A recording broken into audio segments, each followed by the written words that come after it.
요한일서 4장 10절입니다.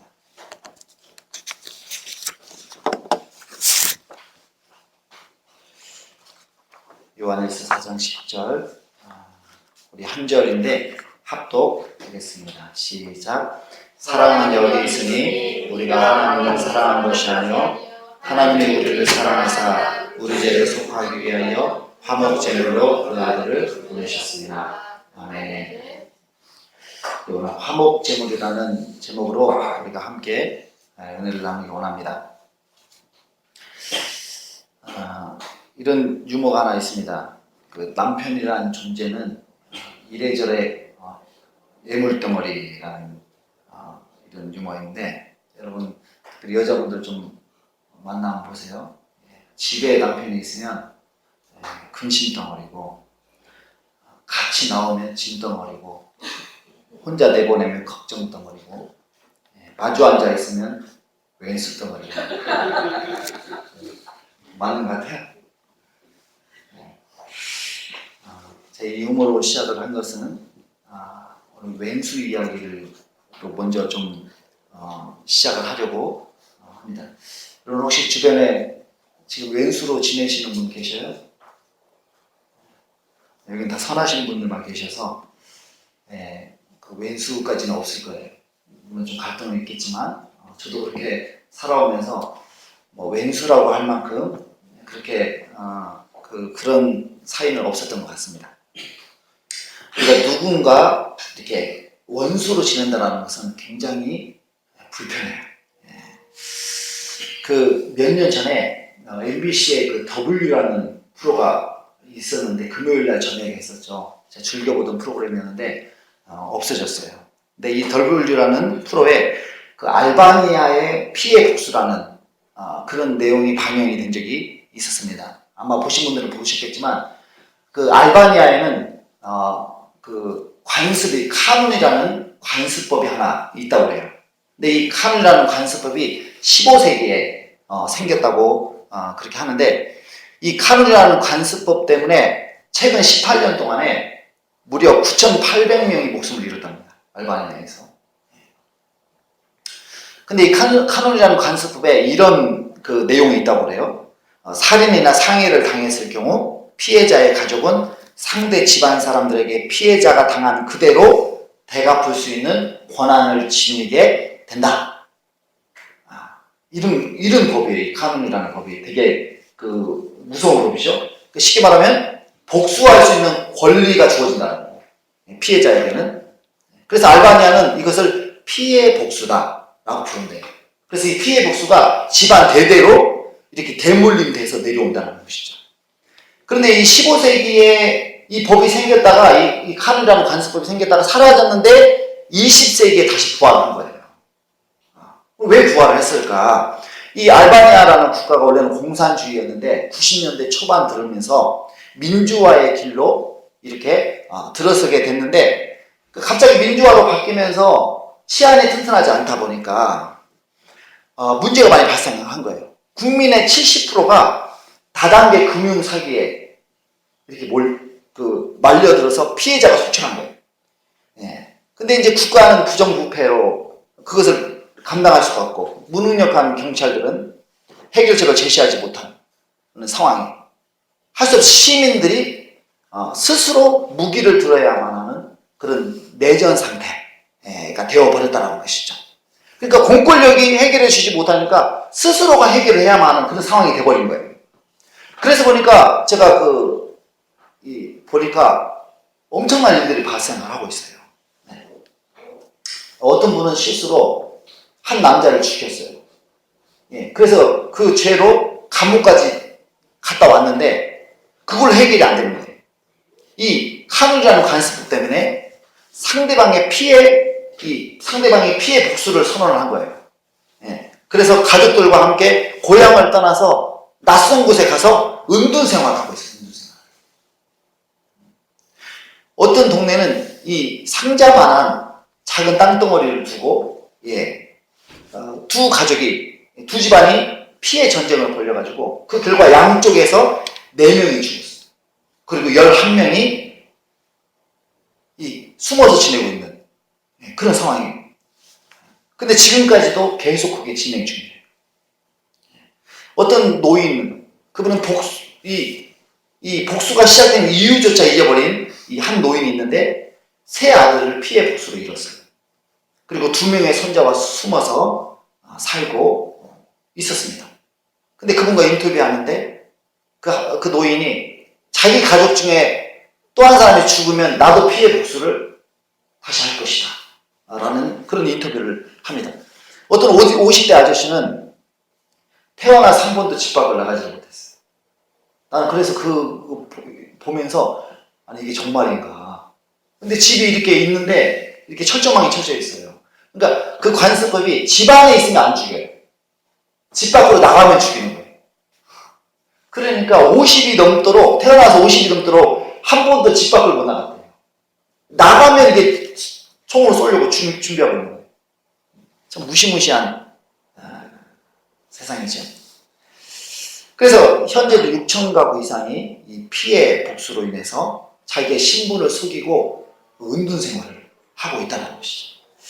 그러니까 여러분이 알바니아에 태어나지 않은 것이 얼마나 감사한가. 그리고 우리가 이렇게 서로 이렇게 화목하게 지내는 것이 얼마나 감사한가. TV를 보면서 깨닫게 됩니다. 그러니까 우리가 사람끼리 원수가 되어도 이렇게 고통스러운데 이 하나님과 원수가 되었다고 한번 생각해 보십시오. 실제로 성경은 하나님과 우리가 원수다라고 얘기를 하고 있습니다. 골로새서 1장 21절 우리 앞에 보시면 나옵니다. 시작. 전에 악한 행실로 멀리 떠나 마음으로 원수가 되었던 너희를. 로마서 5장 10절. 곧 우리가 원수 되었을 때 누구와 원수라고요? 하나님과 원수다. 우리는 태어나는 순간부터 하나님과 원수가 되어 있는 거예요. 하나님과 원수로 태어난 거예요. 아담과 하와의 타락 이후에 줄곧 사람들은 하나님의 원수였습니다. 왜냐하면 하는 행동들이 늘 하나님을 거스르고 하나님께 거역하는 그런 행동들만 하기 때문에 하나님과 원수가 되었어요. 그래서 하나님이 얼마나 사람 지은 것이 한탄이 되었는지 내가 지은 사람을 지은 것을 후회한다라고 말씀하실 정도였어요. 우리 창세기 6장 5절 6절 읽겠습니다.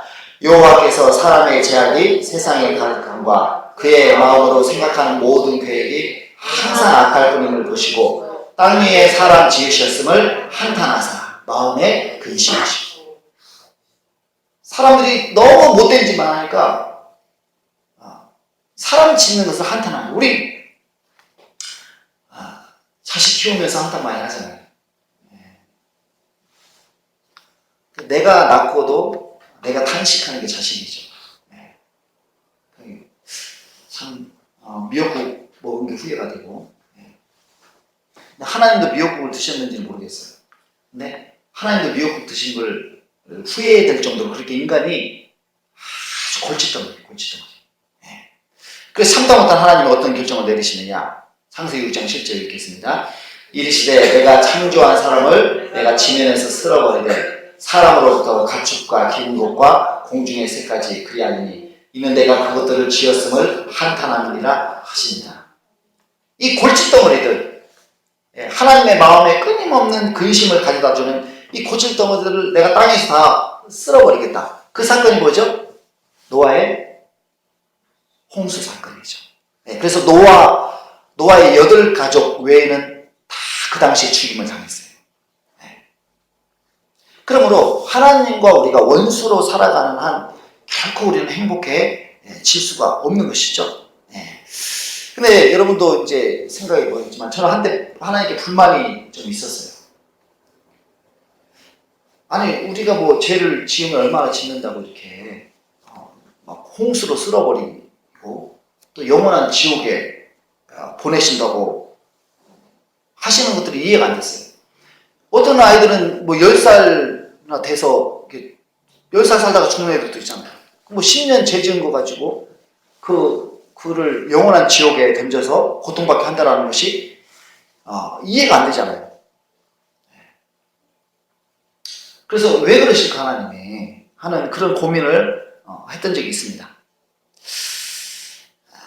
죄는 수십 년, 우리 고작해야 80년, 90년 살잖아요. 이 80년, 90년 살다가 고작 해야 80년, 90년 죄 짓는 건데 어떻게 그 죄를 다스리되 그 지옥불에서 영원히 그렇게 고통을 당하게 만드냐 이 말이에요. 그러니까 제가 하나님이라면 그냥 80년, 90년 죄 지었으면 한 100년 정도 지옥에서 살게 만들고 고통당하게 만들고 그리고 다시 기회를 줘서 다시 똑바로 살게 만들겠어요. 그런데 하나님은 그렇게 하지 않으십니다. 무기징역을 내리시고 불꽃덩이에 던져 넣었죠. 이해가 안 돼요. 여러분 이해되세요?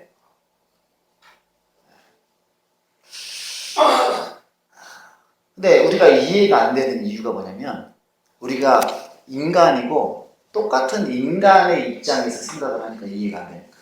우리가 하나님의 입장에서 생각을 하면 이게 이해가 돼요. 제가 하나님의 입장에서 한번 말씀을 드려보겠습니다. 우리가 성경에서 말하는 죄란 불법을 행하는 거예요. 그러니까 하나님의 법이 아닌 것들을 행하는 거. 하나님의 법대로 살지 않는 거. 그래서 하나님께 불순종하고 거역하고 반항하는 것이 다 죄죠. 자, 우리가 누군가의 뺨을 쳤어요. 뺨을. 자, 남편의 뺨을 쳤다. 여기 안 계시죠? 남편의 뺨을 치면 어떻게 했어요? 속이 후련하겠죠? 자, 근데 제가 뺨 쳤다는 거 누가 쳤다는 게 아니라 예를 들은 거예요. 좀 뉘앙스를 가지기 위해서. 자, 남편의 뺨을 때리는 거하고 아버지의 뺨을 죄송합니다. 이건 예를 든 거예요. 아버지의 뺨을 때리는 거하고 강도가 같나요? 같은 죄잖아요. 뺨 때리는 그냥 뺨 때리는 거잖아. 누군가의 뺨을 때리는 거잖아. 근데 남편의 뺨을 때리는 거하고 아버지의 뺨을 때리는 게 그 강도가 같아요, 달라요? 달라요. 그렇죠? 그렇다면 예를 들어서 대통령의 뺨을 때렸어요. 그럼 어떻게 될까요? 그 강도가 훨씬 세지는 거예요. 자, 뭘 말씀드리려고 하냐면 뺨을 때리는 행동은 같지만 뺨을 맞는 상대방의 신분에 따라서 죄의 강도와 처벌 수위가 달라져요. 남편을 뺨 때리면 그냥 뭐 이렇게 몇 달 동안 얼굴 못 받고 그냥 이렇게 지낼 수 있어요. 그리고 이제 화해하면 돼요. 아버지 뺨 때리면 이런 인간 하면서 욕도 먹어요. 그러나 감옥 가지는 않아요. 대통령 뺨 때리면 어떻죠? 감옥 가야 돼요. 명예훼손죄 또 폭행죄 해가지고 감옥에 가셔야 됩니다. 여러분 우리가 하나님께 죄를 지을 때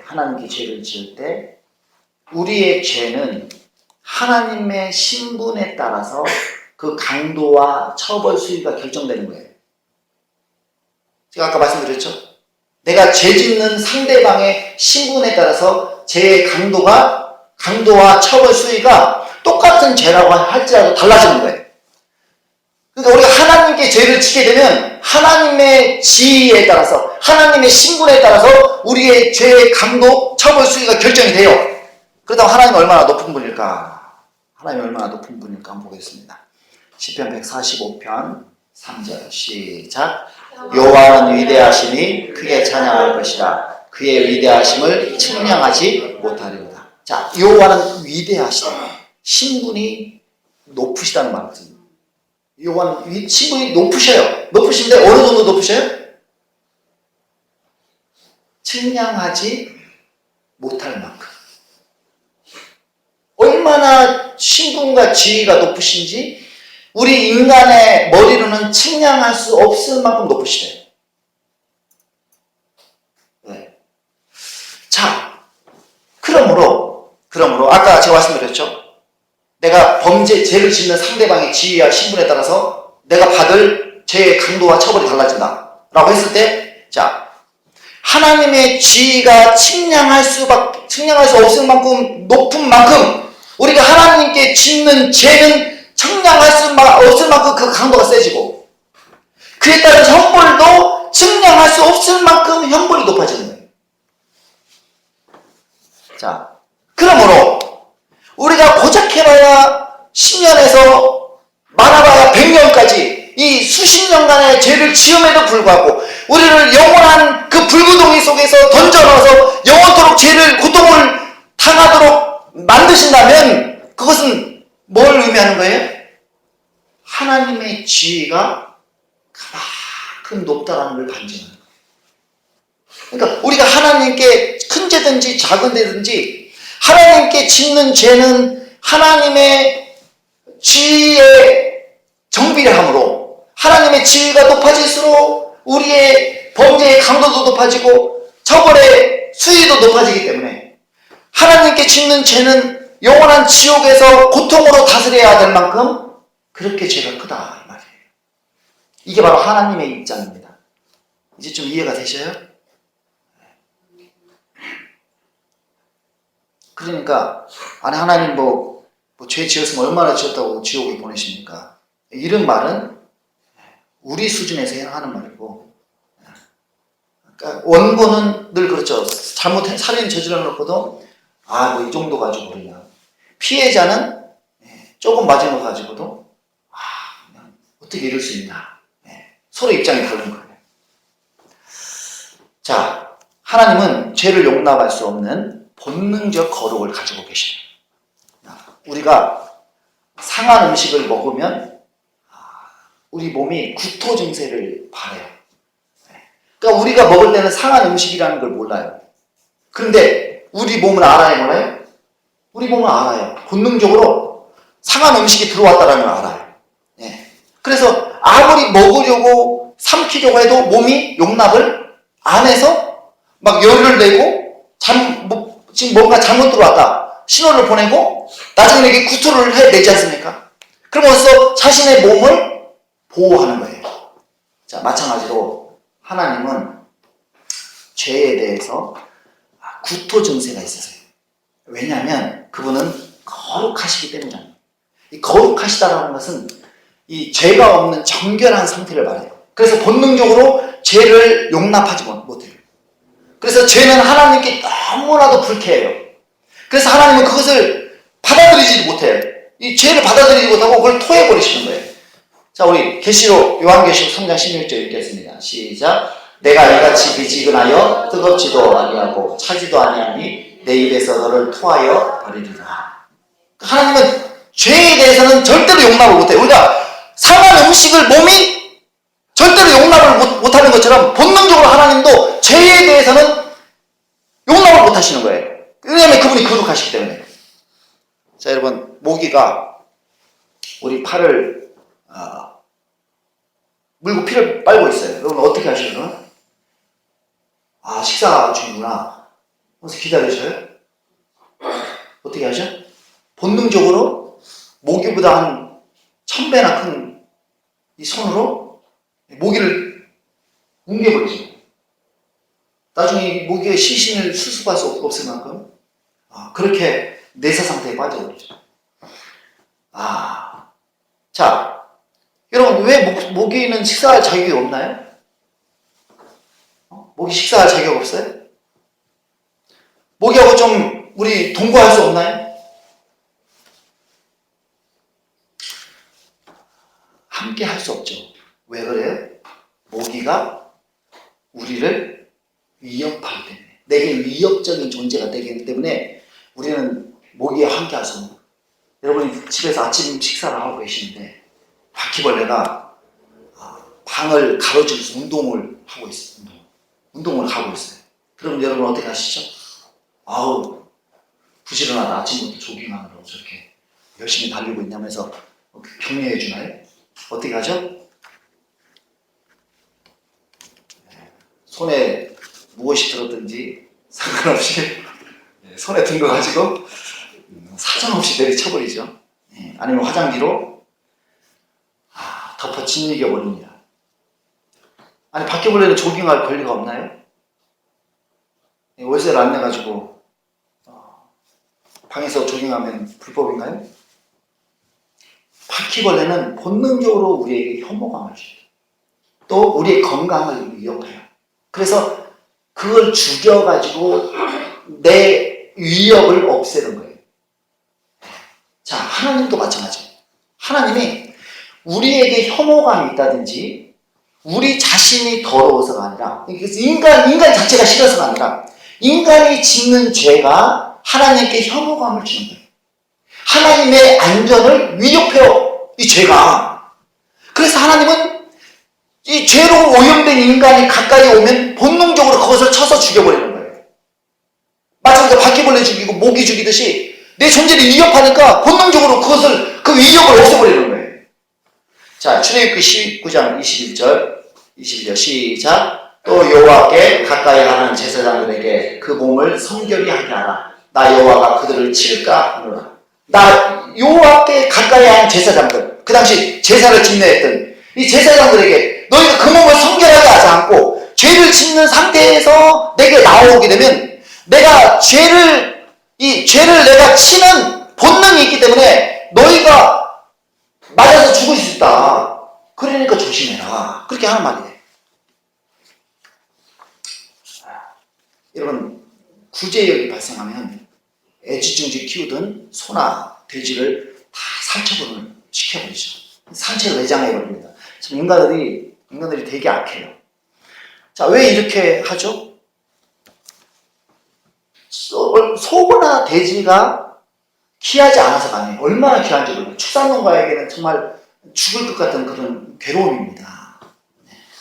소나 돼지가 아니라 소나 돼지에게 걸린 그 구제역이 인간의 안전과 건강한 짐승의 안전을 위협하기 때문에 그 위협을 제거하기 위해서 다 살처분 시켜버리는 거예요. 하나님도 인간이 싫어서가 아니라 인간이 짓는 죄가 하나님과 그분이 만드신 세상을 위협하기 때문에 그 죄인을 죽여서 위협을 제거하시는 거예요. 그렇게 제거당한 대표적인 인물이 사도행전 5장에 나오죠. 누구죠? 아나니아와 삽비라죠. 죄 짓고는 절대로 하나님과 가까워질 수가 없는 거예요.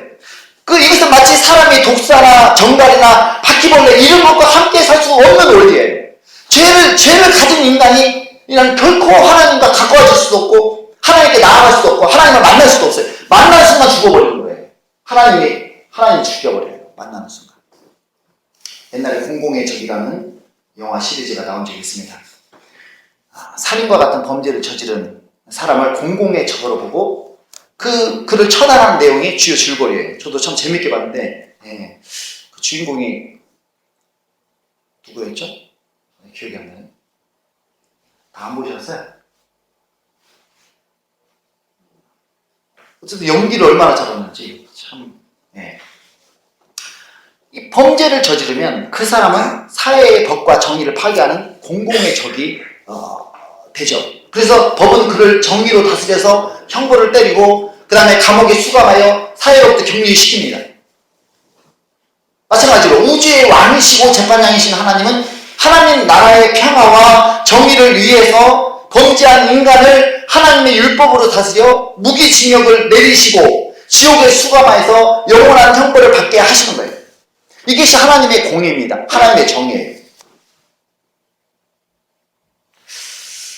그래서 사람이 죄를 짓게 되면 하나님과 원수가 되는 것이죠. 그래서 하나님은 죄를 짓는 인간을 하나님의 속성상 본능적으로 용납할 수가 없고 그리고 공의로우신 하나님이시기 때문에 심판을 하셔야 되는 거예요.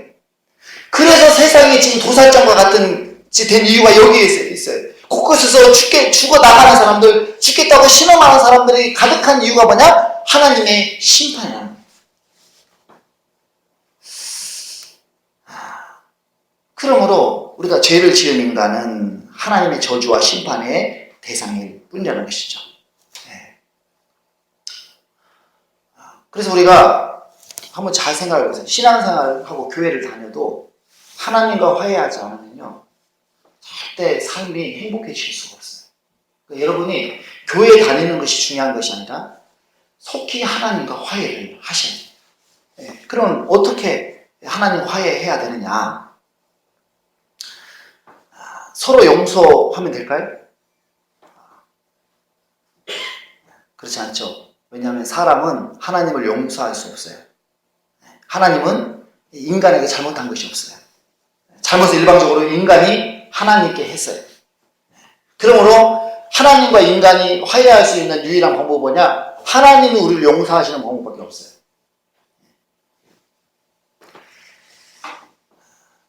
자, 그런데 감사하게도 하나님도 우리와 화해하기를 원하신다. 왜냐하면 그 하나님은 사랑의 하나님이시기 때문에.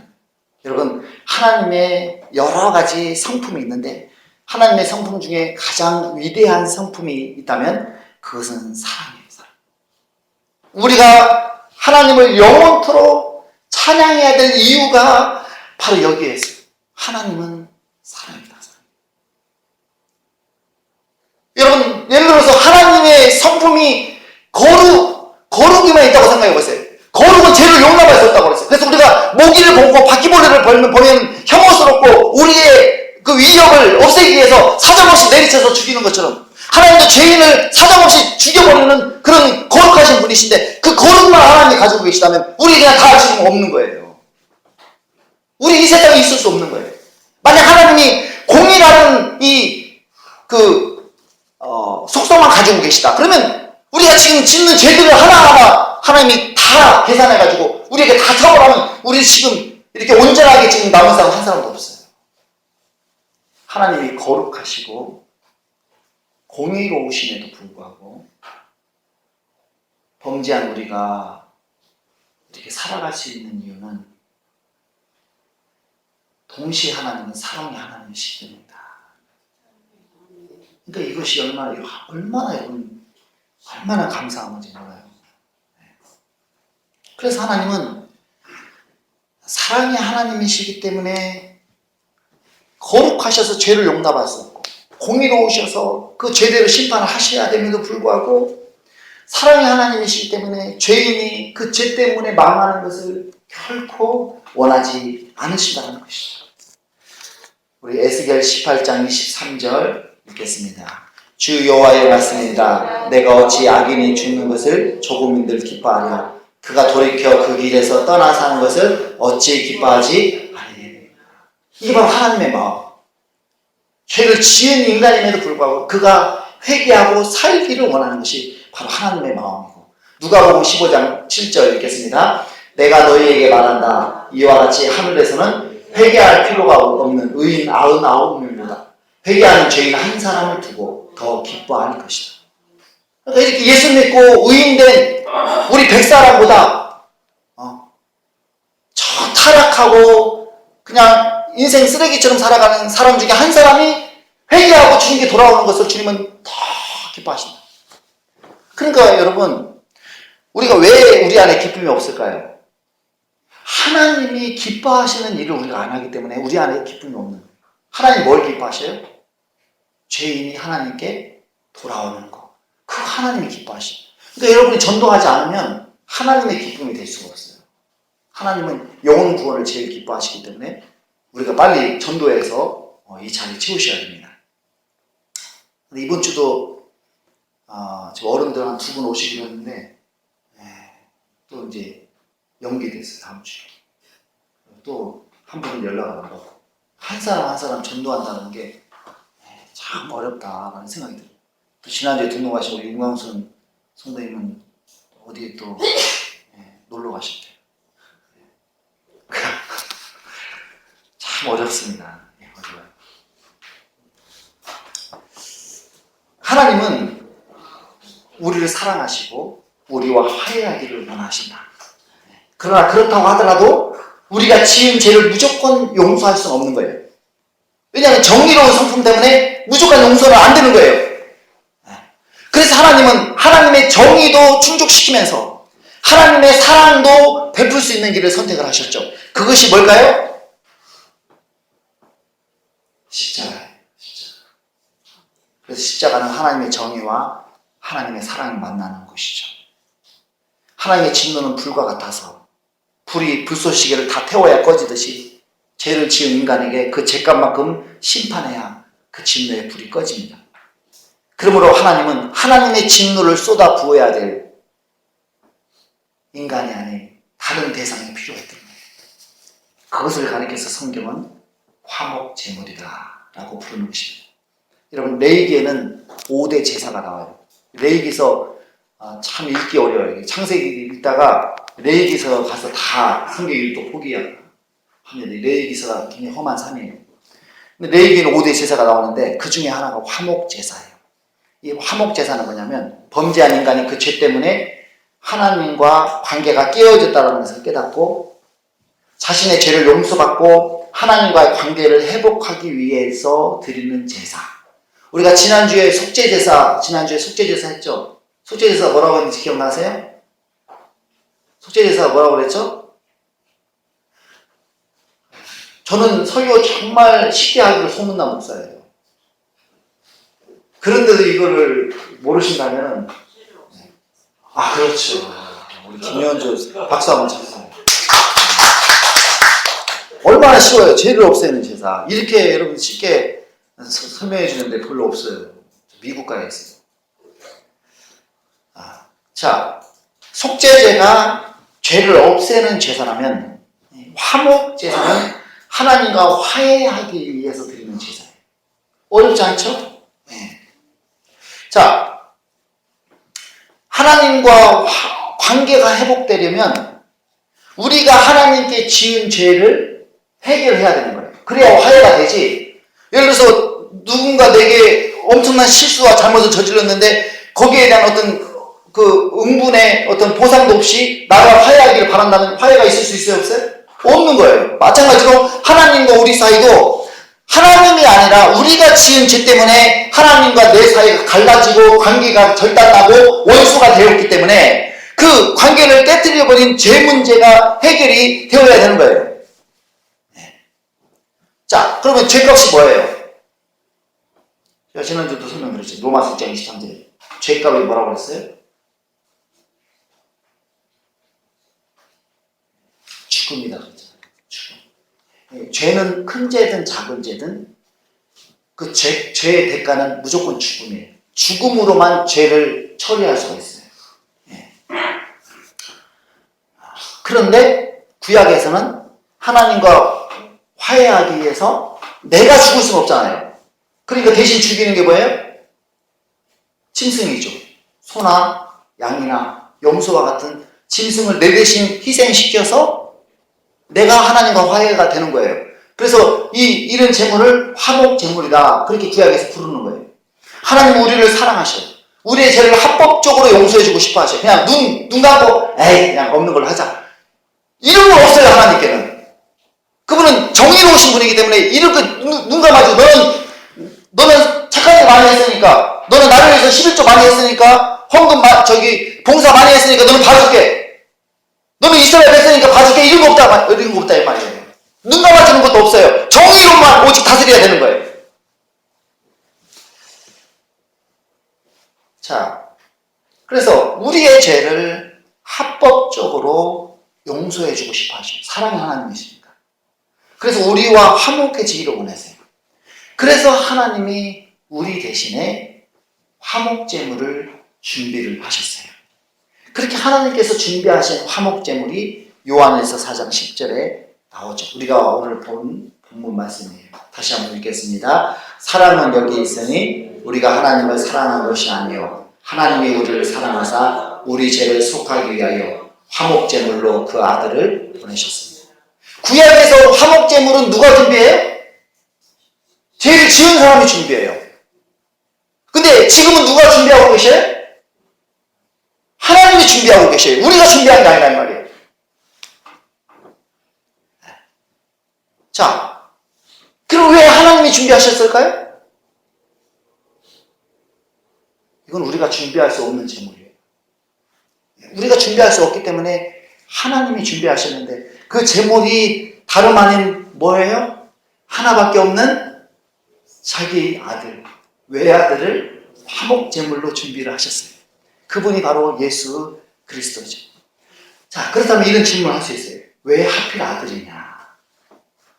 아니, 구약시대 짐승 대신 화목제물로 드렸잖아요. 그럼 여전히 지금도 짐승으로 하면 되지. 왜 짐승이 아니고 이제는 하나님의 아들이냐 말이에요. 자, 화목제물은 두 가지가 충족이 되어야 돼요. 두 가지가. 첫 번째는 화목제물은 죄가 없어야 돼. 그래서 구약시대에도 짐승을 드릴 때 흠없고 점없고 티 없는 제물로 드리라. 그렇게 얘기를 하고 있어요.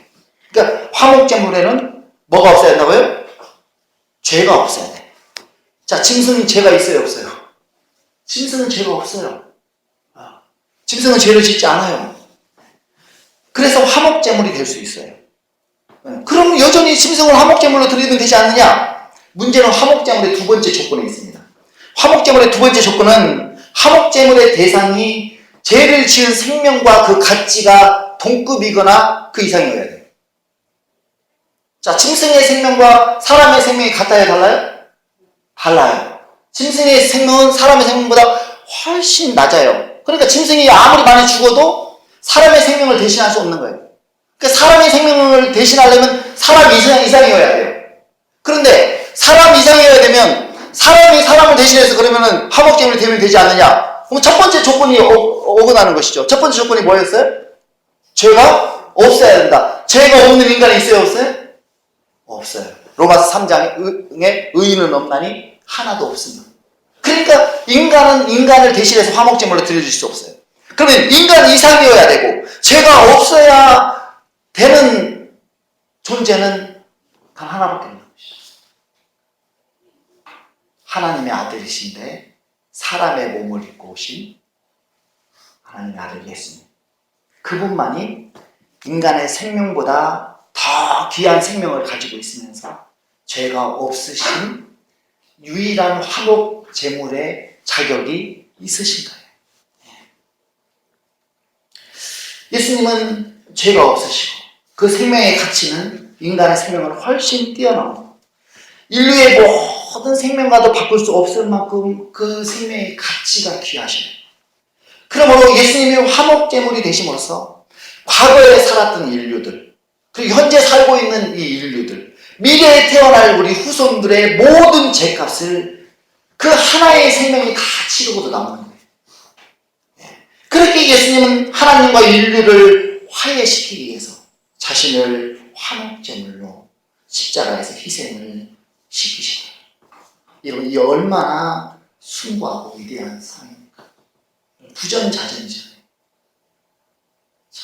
어떻게 우리를 사랑할 수 있으면 아들을 주셨을까요? 여러분, 제가 여러분 나름대로 여러분을 위해서 기도하고 여러분을 이해한다고 하지만 지금 나온 저 아들을 제가 새하늘 여러분을 위해서 절대로 못 줍니다. 차라리 저를 줄 수 있어도 아들을 준다라는 건 참 어려운 거예요.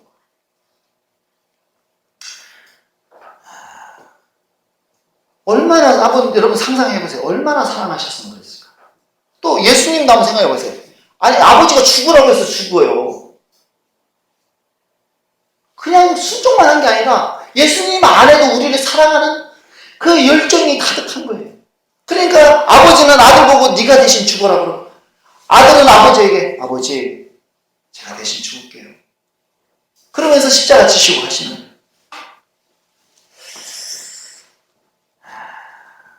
여러분 우리가 이렇게 사랑스러운 존재들이죠. 옆에 얼굴 한번 보세요. 옆 사람 한번 보세요.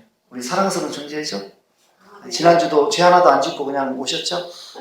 네. 그냥 이슬만 드시고 이렇게 사셨죠. 예. 우리가 이렇게 사랑스러운 존재들이었을까요? 로마서 5장 10절 다시 한번 읽겠습니다. 곧 우리가 원수 되었을 때 그의 아들의 죽으심으로 말미암아 하나님과 화목하게 되었은지. 우리가 뭐 되었을 때? 원수 되었을 때.